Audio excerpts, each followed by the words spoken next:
that's my recommendation, guys. Work with them. Don't work against them. They're not going away. They got billions and billions of dollars. They're not going to disappear. You're not going to beat them. Just join them.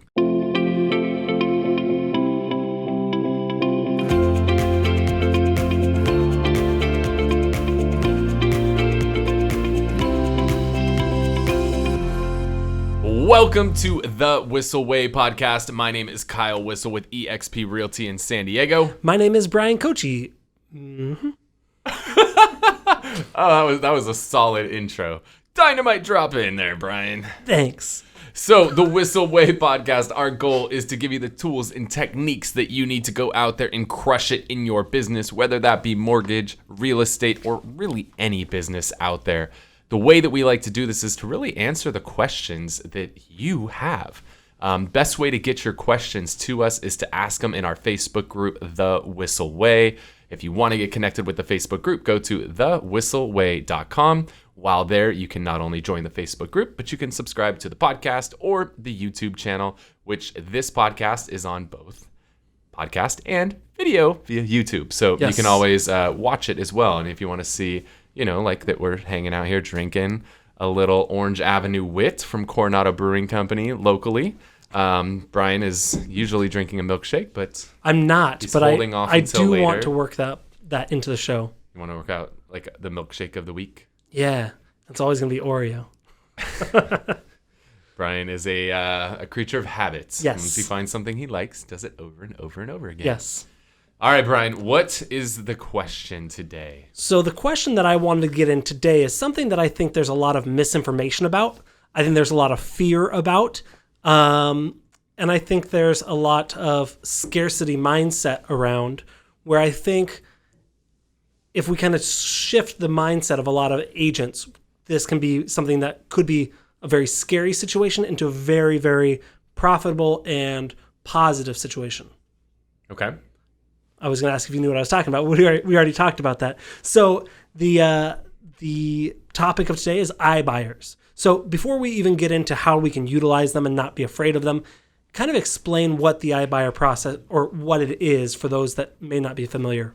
Yeah. So traditionally, right, if somebody wants to sell their house, they reach out to a realtor. We come out to the house. We tell them what we think the house is worth, and we tell them what they need to do to get the house ready to go on the market. So a lot of times they've got to get some things done. They've got to, do the usual depersonalize, declutter, but they've also got to finish repairs. Maybe they need to repaint. Maybe they need to do new carpet. Maybe they need to replace their 40-year-old furnace, or their 15-year-old water heater. Dude, they were working perfectly fine for me. Or they need to do some of those things before they get their house on the market, and not everybody wants to do that. Then once the house is on the market, they've got to deal with showings that happen at all hours of the day. They've got to deal with open houses. They've got to sit around and they've got to wait for a buyer to write an offer on the home, which who knows how long that's going to take. Then they've got to negotiate back and forth with that buyer. Once they finally get under contract with that buyer, they've got to hope that that buyer is actually going to follow through and close on the transaction. There's a lot of variables involved. You deal with contingencies. You deal with requests for repairs. There's also a lot more. I mean, obviously, our target audience is real estate agents. So if they're listening to this, they should know all this. They know what goes into it, right? Yeah, they know the hoops you have to jump through. Or there's the traditional investor model. Right. So, or you could sell to an investor, which investors can kind of alleviate a lot of those pain points. But the traditional investor is paying, if they go to some of these stupid seminars, 65 cents on the dollar, which nobody sells for 65 cents on the dollar. Or they could be paying, most investors today are probably paying somewhere in the neighborhood of 70, 80 cents on the dollar tops for what a home is worth. And while it's nice to alleviate some of those pain points, that's a pretty steep haircut that people are having to take. Well, and in San Diego, our average price point's $550, $600. Right. What's 20% of that? That is $120,000. Yeah, so that's a pretty big haircut. Yeah. So not everybody wants to do that.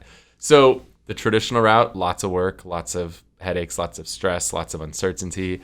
The traditional investor route is certainty, but you're leaving a lot of money on the table. And I think the iBuyer saw an opportunity, and iBuyer is just kind of a internet buyer or institutional buyer. I don't know if there's a proper definition for iBuyer, but essentially it's both of those combined.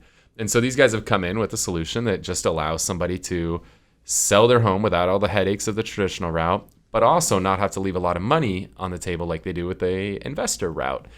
Now, this scares a lot of people, Yeah. right? Because as real estate agents, your job is to sell people the traditional way. Yeah. And so when people say, hey, I'll give you more than 70 or 65 cents on the dollar, but also relieve all these headaches, and because they're worried more about number of homes, not making a lot per home, that scares a lot of real estate agents. Hey, these iBuyers, they're coming to take your job, right? That's kind of the mindset a lot of people have. Scarcity mindset. Yeah. And so we've kind of flipped that, and what are we doing? I mean, anytime there's change, there's opportunity. Let that one soak in. Anytime there's change, there's opportunity. And it gives me more time to have another sip of beer. So this is change, right? Where is the opportunity in this change? These iBuyers, I mean, if you think about ground zero for iBuyers is Phoenix, Arizona. Depending on who you talk to, they're about 20% of the market now. I mean, they have taken a big chunk out of that market. Well, if they've done it there, they're going to come to your area, right? Like, don't think they're not going to come to your area. Just assume they're going to come to your area. Is there any area that you say don't worry about yet? The multi-million-dollar. They're not going to mess with a multi-million-dollar yet. Okay, cool. I wouldn't say never, but just not yet. Okay. So they're going to come to your market. When they come to your market, you have two choices. You either take a stance against them, or you figure out how to lock arms and join them. And that's your choice. Now, if you want to go against them, knock yourself out. Let me know how that works out for you. But if you want to actually find the opportunity in this, think about this. What are these guys doing that everybody loves? They're coming in and they're alleviating all the headaches of a traditional sale, but they're putting a lot more money in the people's pockets than the traditional investor method.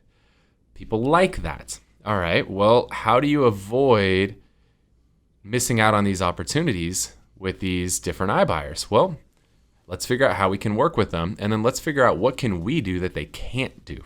Because that's what a lot of people forget to think about, is what can we do that they cannot do?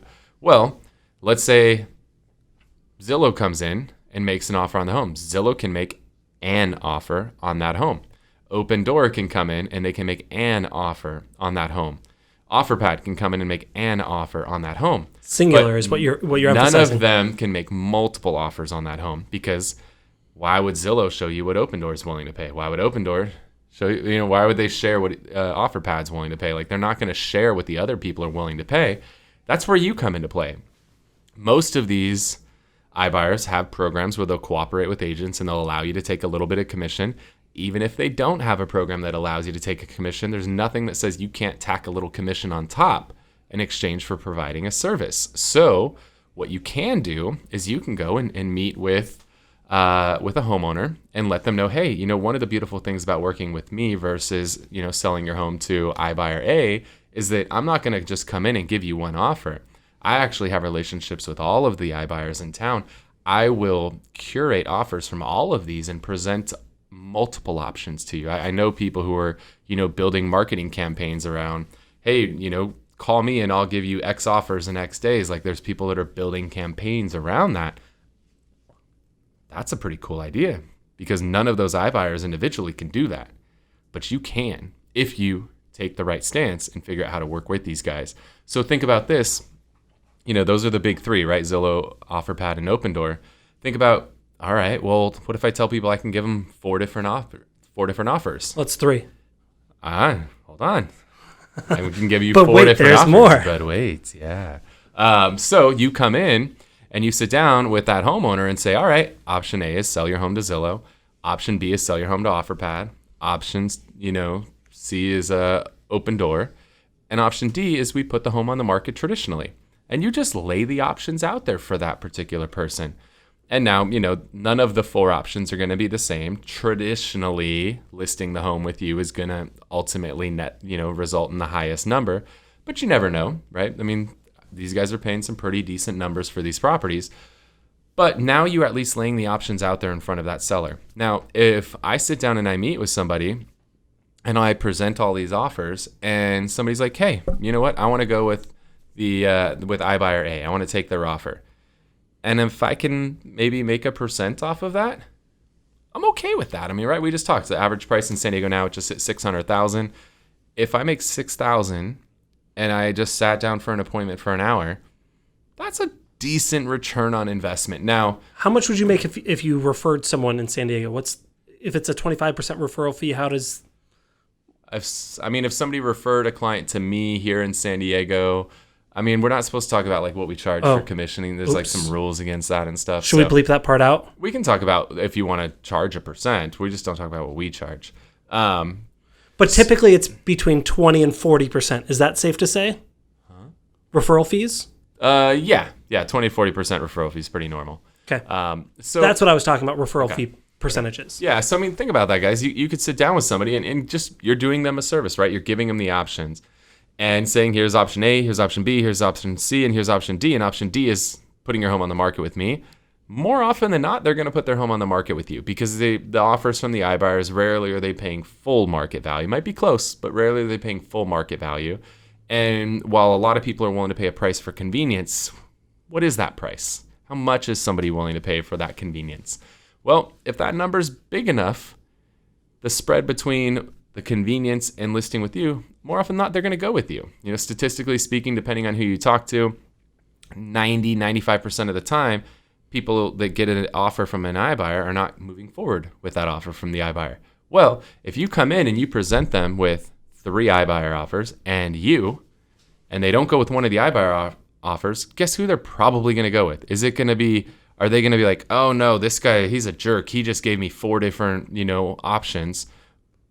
Screw him. I'm going to go call somebody else. Or they can be like, hey, this is great. This guy came in here, laid all the options on the table for me. I don't even need to meet with anybody. I like this guy or this girl. They just, came in here, did a service for me. I'm going to list my home with you. If anything, it's a great way to get your foot in the door, right? It's that whole know, like, and trust. Once you get in front of them and you can build that, now they know you. Hopefully they like you, unless you're a jerk. And they trust you because they've seen you've promised something, you've delivered. Even if they don't go with that offer, also, I know myself, I'm not going to be like, okay, now let me do a lot more research and call a bunch. No, you're here. Let's just do it. Right. So, because people do want options, right? Like, I get it. Most people selling a home, they're going to interview at least a couple agents before they decide on the one they want to hire. But you just came in and gave them 4 options. They don't need to go meet with anybody else. You just gave them 4 different ways to make this thing happen. More often than not, right? Like we said, 95% of the time, they're not going to take an iBuyer offer. They're going to end up selling it, the traditional route. You're the person who's there. And, the studies say the majority of the time, people work with the first agent they meet with.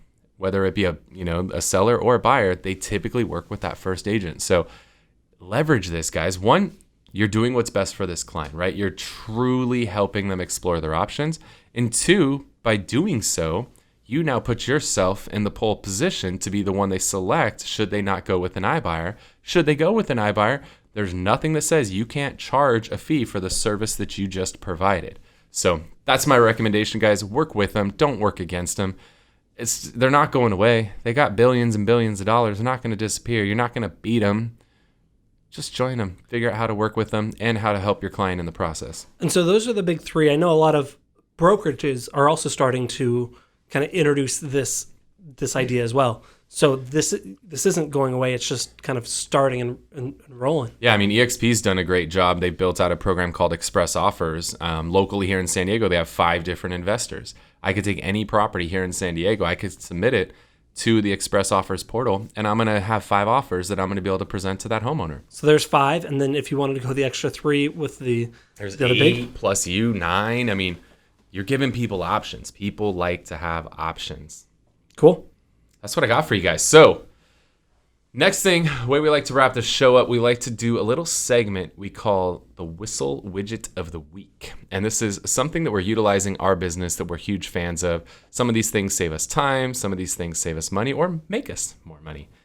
So Bryan, what do you got to share with us today? Mine is a free online tool that allows you to engage with your customer base on a very regular basis and very easily, which is Facebook groups. I know Kyle, if you are around Kyle this last week or 2, you see he's posted everywhere that Facebook ran an $11 million plus commercial during the Super Bowl promoting the use of Facebook groups.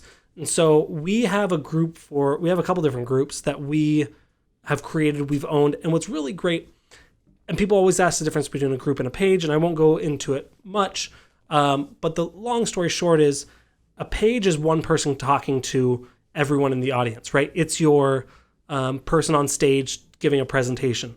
It doesn't give a lot of room for engagement. Your group is your living room setting, your mastermind setting, where everyone can kind of come in and share.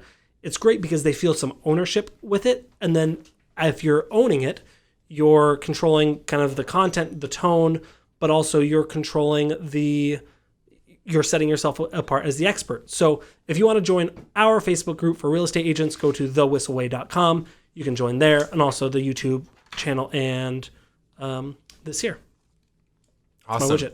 What I'm going to share with you guys is actually a gift that Bryan got for me. Mm-hmm. And this is pretty cool. One of the things, when we're going out to a lot of different conferences and events, every time we go to one of these things, they give us a new notebook. And we write all these notes, and we end up with like 20 different notebooks. Our notes are scattered all over the place. We basically fill out 2 or 3 pages, then we start a new notebook. And we fill out 2 or 3 pages, and we start a new notebook. So we're wasting paper. Everything is scattered all over the place. So Bryan got me this beautiful little thing here. If you're watching on YouTube, it's called a Rocket Book. If you're listening to the podcast, we do put the show on YouTube. Go to thewhisselway.com, and you can subscribe to both. But what's cool about this book here is that I write all my notes in here just like any other notebook. But then I get this little cloth, and I could just simply erase all the notes that I had in there. So I can use this notebook over and over and over again, which is really cool. The other thing that's cool about it is I just snap a picture. It's got a little QR code down in the bottom. Automatically, I snap that picture. It shoots that into Evernote or a variety of different platforms. And I have all of those notes in one single place. Makes it super convenient. So I have all of those things. What's funny is this was on Shark Tank. And when it was on Shark Tank, no joke, you actually put it in a microwave. That was the first version. This is not this one. And it would erase the notes. Now, you just wet a little cloth and wipe the notes away after you take a picture and put it into your Evernote. So something really cool. Like I had a conversation recently, and I was like, man, I remember we talked about that. What did we agree to? And I was like, oh, let me just pull up my Evernote. And boom, there were my notes from that conversation. So Rocket Book, pretty sweet. All right, guys, that's what we got for you today here on the Whissel Way Podcast. Again, if you want to stay connected with us, we encourage you to go to thewhisselway.com. That'll help you join the Facebook group. That will also allow you to subscribe to the podcast and the YouTube channel and keep you updated of events we've got coming up, like our Media Mayor Mastermind, which is a 2-day deep dive into video. Bryan, share a little bit about that before we wrap up. So the whole idea of this was to bring both the agent and a videographer together to come to an event to basically spell out everything we do for our video series. And the reason why I wanted to bring agent plus videographer is that way you guys can come, have a unified vision, get it figured out, and now you have the idea person, typically the agent, and the executor, typically the videographer, working towards it together. I found that gets us a lot better results, and people are able to kick off these shows much quicker than if they go to a Tom Ferry event or a Mike Ferry event and they hear something but can't quite relay that information. So it's a way we lay out our handbook for how we've done our Santee Saturdays, East County Eats, Everything East County series, what we've done in the past, what we're doing now, and what we're transitioning into. Each year each event, it's been different a little bit each time. And I think it's going to be an ever-evolving thing. Yeah, and it's essentially, Bryan and I have been together for over 5 years now. It's basically taking everything we've learned over a 5-year period, condensing it into 2 days, so you can shorten that learning curve. You don't have to spend 5 years to get to where we are. We can condense that massively and help you get to that next level quicker. Kyle's much better at the condensing portion. Yeah, that's my specialty. So, guys, hopefully you got a lot of value out of it. If you want details on that event, go to the MediaMayorMastermind.com, MediaMayorMastermind.com. Thanks so much for tuning in to the podcast. We'll talk to you soon. Wait. Before you leave, I want to share some more tips and tricks that we're using in our business to take it to that next level. Just click right here. And don't forget to subscribe. Click right here.